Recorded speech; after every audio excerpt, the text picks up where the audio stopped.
An important part of being a good CCA is household management. Establishing and maintaining order and cleanliness are vital parts of home care. Illness and disability cause great stress, and a household that's disorganized can add to that stress. There are several qualities needed to effectively manage a home. It takes efficiency and planning, as well as knowledge and skills to manage a household. You'll need to know how to use your time and energy well so that you don't neglect your primary responsibility, which is the personal care of the client. Sensitivity is another important quality for you to have and to express when caring for your clients' homes. As with all your duties, you need to respect the customs, beliefs, and feelings of your clients and their families. How would you feel if a stranger were to handle your personal items and valuable possessions, or assume your responsibilities in the home? Now you may be saying, I'd love to have somebody care for my home for me. But think about it. How would you really feel if you could no longer care for it yourself? There's a certain pride of place in caring for a home, and we all have preferences in the way household tasks are done.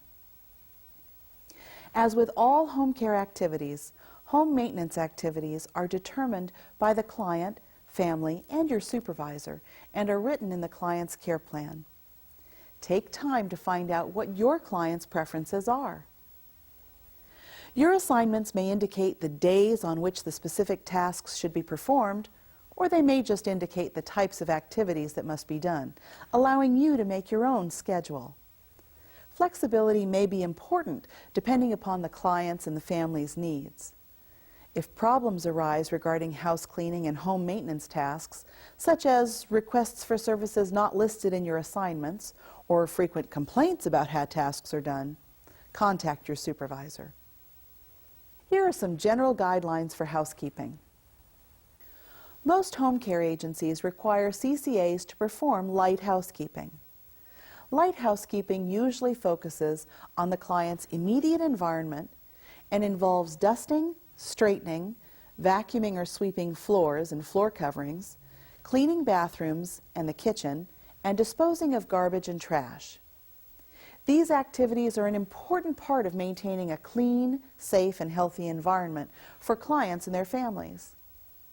Light housekeeping does not involve activities such as moving heavy furniture, washing windows, taking down drapes, cleaning the attic and basement, or mowing the lawn. If your client has a special request for a task outside the parameters of light housekeeping, let the client know you'll speak with your supervisor about it and see if there's a way to fulfill the request. Keep the following guidelines in mind. Invite family and client input when you determine the tasks that need to be done and the methods that will be used. Use cleaning materials and methods that are acceptable and approved by clients and their families. Any efforts you make toward improving the home environment should coincide with the client's choices, lifestyle, and values. Be organized when performing home care and home maintenance tasks. Being organized will help you conserve time and energy and provide more satisfying service to your client. Write out detailed daily and weekly schedules and seek feedback from your supervisor and the client and family. These schedules will be useful guides until a routine is established. Priority may need to be given to certain activities at certain times. Build some flexibility in the schedule to allow for changes in the client's condition, needs, appointments, or social activities. Organize cleaning materials and equipment by locating them in one closet. Place the cleaning materials in a pail, a carrying bin that has a handle, a laundry basket, or a shopping bag. Familiarize yourself with the cleaning materials and equipment. Read the labels and instruction booklets. Ask the client, family members, or your supervisor just how the equipment works if you're unfamiliar with it.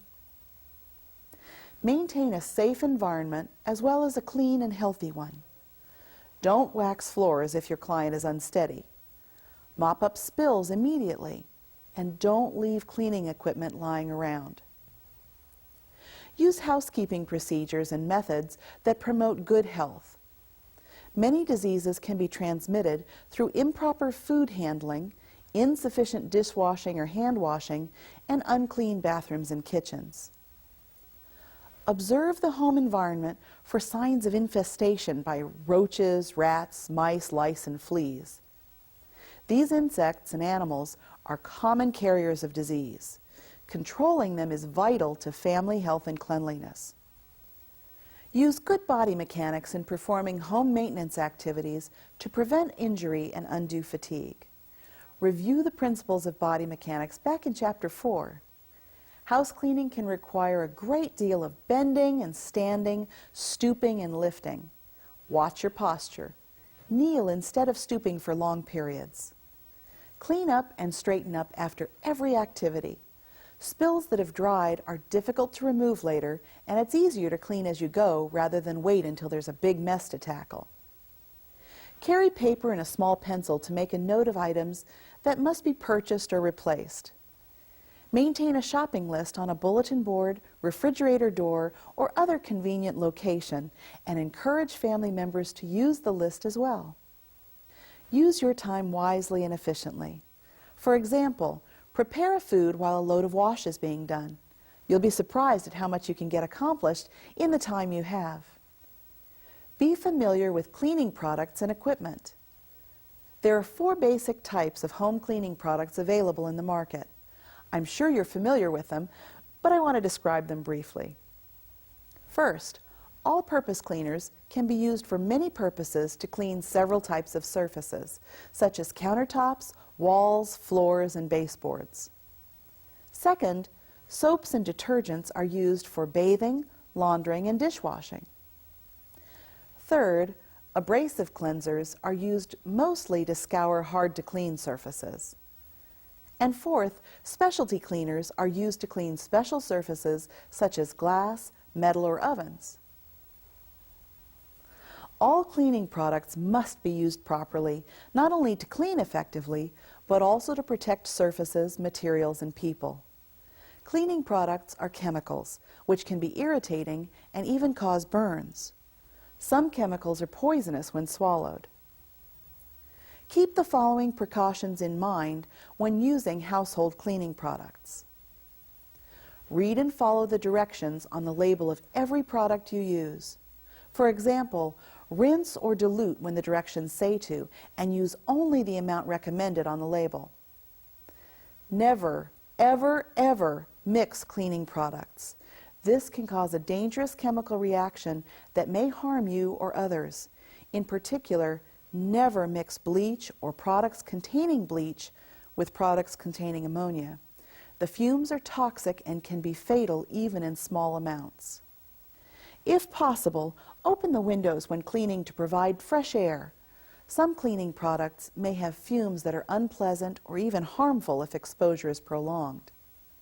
Don't leave cleaning products on the surfaces more than the recommended time, and don't scrub too vigorously on some surfaces. Cleaning products can harm the material you're actually trying to clean. Cleaning equipment. A basic set of cleaning tools generally includes 2 types. Wet mops, pails, toilet brushes, and sponges are tools used for softening and removing soil that has dried and hardened on washable surfaces. A vacuum cleaner and attachments, carpet sweeper, dust mop, dust cloths, broom, and brush and dustpan are tools for removing dry dirt and dust. Remember to be careful with your client's equipment because replacements can be expensive. Become familiar with the purpose and use of each piece of equipment. Keep it clean and in its proper place. Check the brushes and bags of vacuum cleaners frequently and empty or clean them when needed. Proper cleaning methods for living areas, kitchens, bathrooms, and storage areas. Not all housekeeping tasks need to be performed daily. Some tasks can be done weekly, and others only need to be done once a month or seasonally. Space out the special tasks, for example, food shopping, vacuuming, laundry, and floor washing, so you don't have too many of them to do in one day. Conserve your time and energy. Do each cleaning job properly and efficiently without taking a lot of steps and without reaching, bending, and stooping unnecessarily. Experiment a little to find the most comfortable and effective way to do a job. Cleaning can be done when your client is resting, sleeping, or doing some other activity. Remember that the care of your client is your primary responsibility, but housekeeping should not be neglected. Keep the house orderly, organized, and safe by clearing up clutter and putting objects in their correct places. Pick up newspapers and magazines as needed. Empty wastebaskets and ashtrays daily. Make the beds every day. Straightening frequently is done for your client's benefit as well as your own. A lot of time and energy can be wasted looking for important objects that are lost in the clutter. Many clients with limited or restricted mobility spend much of their time in certain places, such as a favorite chair or in bed. Keep essential and frequently used items like eyeglasses, tissues, a wastebasket, and reading material within easy reach of this area. Organize them on an accessible table, a magazine rack, or a hanging organizer. Dust once a week or when necessary. If your client has allergies, you may need to dust daily. Dust mites are microscopic bugs that live in dust, and their droppings cause allergic reactions in some people. Vacuum floors and rugs once a week or more often if indicated. When vacuuming rugs, use long strokes and go over each area repeatedly using a back and forth motion, especially if it's heavily soiled or a high traffic area. If there's no vacuum in the home, you can use a broom to sweep the floors and rugs clean, but take care not to avoid raising a lot of dust. Washing the floors will make the house feel and smell clean. Sweep wood floors, do not wash them. Floors that are covered with vinyl, ceramic tile, and linoleum may be washed. Some floor coverings should be cleaned only with water, so it's important to check with the client or family members before you begin. After removing the loose dirt or crumbs with a vacuum or broom, wash the floors with a cloth or mop dipped in warm, sudsy water. Dry the floor after you've washed it, or close off the area for the time it takes for the floor to dry. Wet or waxed floors are slippery and cause frequent falls and accidents in the home. Cleaning the kitchen prevents disease and injury. Many diseases may be transmitted by handling food on contaminated surfaces, improper dishwashing, and contaminated food storage areas. A kitchen infested by roaches, rats, and mice may be the source of disease and allergy through the contamination of the food by their saliva or droppings. Pest control is vital to health and cleanliness, so you should always report pest control problems to your supervisor. Clean the kitchen after every use, and you'll avoid anything that might attract pests. Don't wait until the end of the day to clean it. Daily kitchen cleaning tasks include washing dishes, wiping up surfaces, taking out the garbage, and storing leftover food. Weekly tasks include cleaning the refrigerator and washing the floor. Cleaning cabinets, drawers, and other storage areas is usually done a few times a year. Wash dishes in hot soapy water using liquid dish detergent. Rinse them in hot water. When working with clients who have an infectious disease or a cold, use boiling water for rinsing and add a tablespoon of chlorine bleach to the soapy water. The combination of heat and chlorine will kill pathogens or harmful microorganisms. Wash glasses and cups first, then silverware, plates, and bowls. Pots and pans are washed last. Rinse them with hot water and dry on a rack or drainer. Air drying dishes is more sanitary than drying them with a dish towel. Did you know there's an order for washing dishes? Let's go over it again. Glasses and cups first. Silverware second. Plates and bowls third. And pots and pans last. If the household has a dishwasher, ask a family member to demonstrate how to correctly load and start it. Dishwashers are not only time-saving, they also sterilize dishes because of the high temperature used in washing and drying. When using an automatic dishwasher, scrape the dishes to remove large food particles and empty cups and glasses. Do not place dishes, cups, and flatware too closely together or it'll keep them from being washed thoroughly. When you position them, place dishes, cups, and glasses so that their eating or drinking surfaces are facing the water source. For example, most dishwashers clean best when the dirty sides of the plates are facing inward and cups are upside down on the top rack, because the water source is on the floor of the dishwasher toward the center of the machine. There are a number of things you should never put in the dishwasher. These include electrical appliances, certain plastics, wooden utensils, hand-painted or antique dishes, delicate china, crystal, cast iron, and most pots and pans. Sharp or carbon steel knives can't go into the dishwasher either. Clean the outside of the stove, the trays and burners with hot sudsy water or an all-purpose cleaner and rinse. Ovens should be cleaned according to manufacturer's recommendations. Oven cleaners cannot be used on all ovens. Be sure to follow the directions. Oven cleaners are caustic and can emit an irritating gas. And don't spray the light bulb inside the oven with cleanser or it may break. Remember to soak the broiling pan immediately after use. Broiler pans are difficult to clean if the food has been allowed to bake on them many times without thorough cleaning. The refrigerator should be totally cleaned once a week, but you should wipe it out more frequently. Mix 2 tablespoons of baking soda in 1 quart of warm water and wipe the inside walls of the refrigerator and freezer. Baking soda will remove odors. Wash the shelves and trays with warm, soapy water. Clean countertops, tables, and the stove each time they're used. Clean cabinet and drawer fronts in the refrigerator once a week.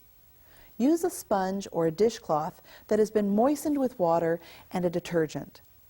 If a cutting board or other surface has been used to cut fresh meat, scrub the surface thoroughly with soap and a bleach solution and rinse it well. An all-purpose cleaner may be needed to remove grease and cooked foods that have spilled or splashed on surfaces. Clean the sink with a cleanser such as a scouring powder or cream. Never place food on soiled work or storage areas or in uncleaned containers. Be sure to keep food covered.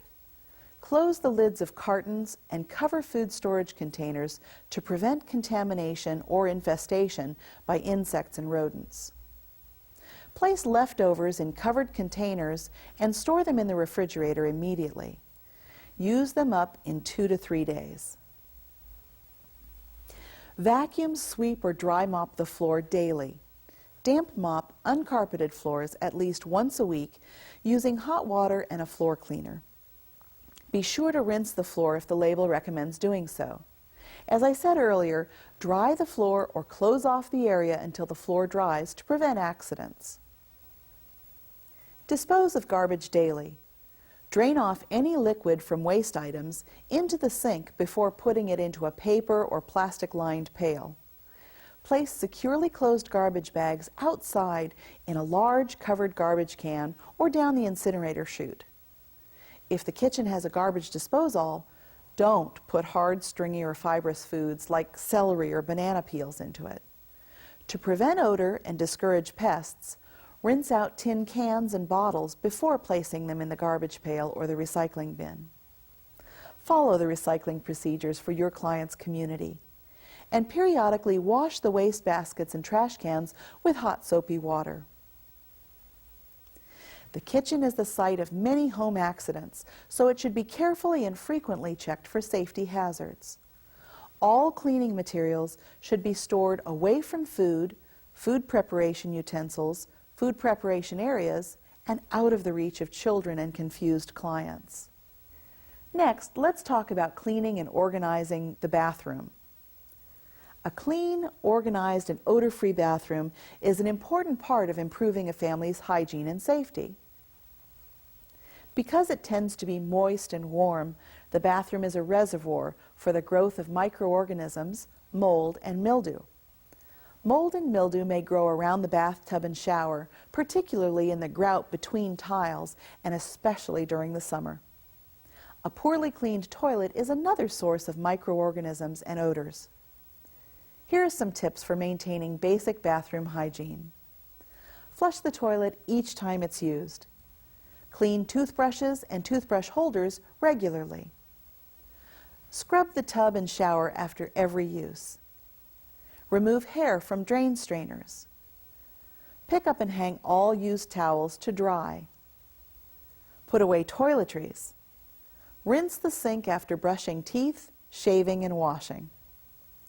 Place soiled towels in the laundry hamper after they're dry. The bathroom is another location of many home accidents. Make sure that all bathroom rugs have non-skid undersides. Wipe up puddles of water immediately. If grab bars are not present and your client has difficulty moving about in the bathroom safely, report this to your supervisor. With so much to do in the home, it's useful to create a cleaning schedule. You can organize most household cleaning in order of how often each task needs to be done. Most tasks can be categorized by the terms immediate, daily, weekly, monthly, or less often. Taking into account the care plan, your assigned tasks, the client's preferences, and how much time you have in a particular home, you should prepare a cleaning schedule. You may not always stick to the schedule exactly, but it'll guide your work and help you get essential cleaning done regularly. And a schedule will remind you where you left off if your schedule is interrupted by something unscheduled. There are a few special housekeeping procedures to use when infection is present. You must follow standard or universal precautions with every client, since you can't always know when infection is present. But when a client has a known infectious disease, such as the flu, or one that weakens the immune system, such as cancer, you need to take special precautions in house cleaning. Use disinfectant when cleaning countertops and surfaces in the kitchen and the bathroom. Clean the client's bathroom daily and have other family members use a different bathroom if possible. Use separate dishes and utensils for the infected client. In some cases, disposable dishes and utensils may be ordered. Wash dishes and utensils in the dishwasher or wash dishes in hot soapy water with bleach. Rinse in boiling water and allow them to air dry. Disinfect any surfaces that contact body fluids such as bedpans, urinals, and toilets. Frequently remove trash containing used tissues. Keep any specimens of urine, stool, or sputum in double bags and away from food or food preparation areas. Washing laundry and caring for clothes is another frequent household task you may have responsibility for. Clean clothes, bed linens, and towels are an important part of client hygiene and comfort. To do the laundry, you'll need laundry detergent, a washing machine, or a large basin for hand washing clothes, and a dryer or a clothesline and pins. The instructions for using washing machines are usually located on the inside of the washing machine lid. In general, you'll use all-purpose detergent, but some delicate fabrics, like those in underwear or stockings, may require special detergent. Bleach, color brighteners, stain removers, and fabric softeners may also be used. Ask the client about her preferences for laundry products. Specific instructions on the use of stain treatments and bleach can be found in the CCA manual. Water temperature affects various fabrics differently. Read the washing instructions for all materials and garments. Warm water is the safest temperature for most garments, but some must be washed in cold to prevent shrinking or color fading. Hot water is generally used for towels, bed linens, and white or color-fast cottons. Warm is usually used for permanent press, knit, synthetic, sheer, lace, acetate, fabric blends, washable rayons, and plastic. Cold water is used for brightly colored fabrics or fabrics that are not color-fast. Use the normal setting on the washer for cottons, linens, rayons, sturdy permanent press, knits, synthetics, blends, and most other items. Set the washer on the slow or gentle setting for washable woolens, old quilts, curtains, or delicate or fragile items. Most homes have a clothes dryer, thankfully. Settings on the dryer vary according to the model. Check for drying instructions on clothing and linen labels. Be sure to clean the lint filter each time you use the dryer. If you don't, the heat of the dryer may set the lint on fire. If your client doesn't have a clothes dryer, hang the clothes on a clothesline using clothespins. To reduce the amount of wrinkling, remove all clothes from the dryer immediately and fold them neatly or place them on hangers. Set aside those that need to be ironed and return other items to their drawers or closet. Before you begin to iron, check the label on the item for the recommended temperature. If the label doesn't recommend a particular setting, or if the fabric is a blend, use the lowest temperature on the iron. Take special care with pile fabrics, such as velvets and corduroy. They'll keep their texture better if they're placed face down over a terry cloth towel and ironed on the wrong side. Dark fabrics, silks, acetates, rayons, linens, and some wools must be pressed on the wrong side to prevent them from becoming shiny. Use a pressing cloth to protect the fabric. To prevent stretching, iron all fabrics lengthwise. Did you know there's a special order for ironing clothes? Iron collars, cuffs, and garment facings first. Iron the sleeves second. Iron the front and back last. Hang or fold the clothes immediately and fasten all hooks and buttons and close the zippers. Be sure clothes are completely dry before putting them away. Special laundry precautions to use when infection is present. When a client has a known infectious disease, you must take special precautions when handling laundry. Keep the client's laundry separate from other family members' laundry. Handle the dirty laundry as little as possible. Sort it and put it in plastic bags in the client's room or bathroom, and then take it immediately to the laundry area. Wear gloves and hold laundry away from your clothes and body when you're handling it.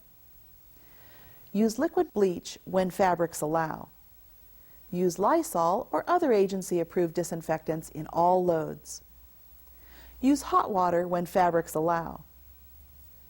Making a bed. Remember when your mother told you to make your bed every day? Well, you'll do the same for your clients, even if they're in bed most of the time. When clients spend much or all of their time in bed, careful bed making is essential to their comfort, cleanliness, and health. Linens should always be changed after personal care procedures such as sponge baths or any time bedding or sheets are damp, soiled, or in need of straightening. There are 3 major reasons to change linens frequently. First, sheets that are damp, wrinkled, or bunched up under a client are uncomfortable and may prevent the client from sleeping well. Second, microorganisms thrive in moist, warm environments, so bedding that's damp or unclean may actually encourage infection and disease. And third, clients who spend long hours in bed are at risk for pressure sores caused by irritation from bedding. Sheets that don't lie flat under the client's body increase the risk of pressure sores because they cut off circulation. If a client cannot get out of bed, you must change the linen with the client in bed. It is, however, easier to make an unoccupied bed than one with a client in it. If the client can be moved temporarily to a chair or other comfortable spot, your job will be easier. When making the bed, be careful to choose a wide stance with knees bent. Avoid bending from the waist, especially when tucking in sheets or blankets under the mattress. Mattresses can be heavy, so remember to bend your knees to avoid injury. I want to finish this section with a quick comment about hazardous household materials. Any of the following household materials can have harmful effects if stored or used improperly. Household bleach, cleaning products, aerosol or spray cans, paint, chemicals such as turpentine or paint thinner, medicines, both prescription and over-the-counter, hairspray, nail polish remover. If the family has children or senior members with dementia, these products should be kept in separate cabinets with child-proof locks or up out of easy reach. If a client is confused, mark these cabinets with signs that indicate danger.